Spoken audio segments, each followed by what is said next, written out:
One of the big ways that it's changed is just the amount of information that's available and that farmers have to process and deal with.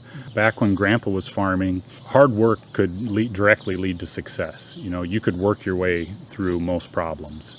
And to his credit and to the generations before him, they worked through whatever problems they faced. They were able to put their heads down and work through it.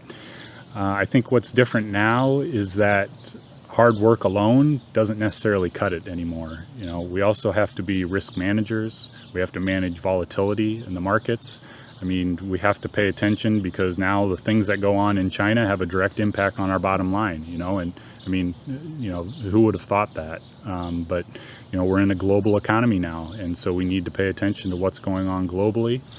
And then we also need to pay attention to the fast progress that's being made in all the different fields that we rely on, whether it's agronomy, whether it's genetics, whether it's herd health.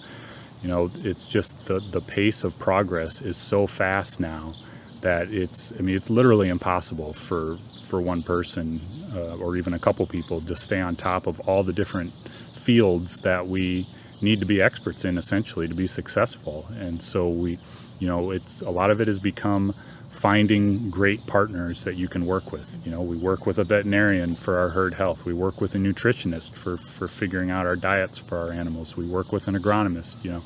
It's finding those great partners are key to success now, I think, because as many hats as farmers have to wear, and we have to know a little bit about all these things, but there's not enough hours in the day for us to be experts at that. And I can relate to that directly because when I was in the lab, I was an expert in a very, very small slice of science. With the particular bacteria that I was working on, I knew a lot about that.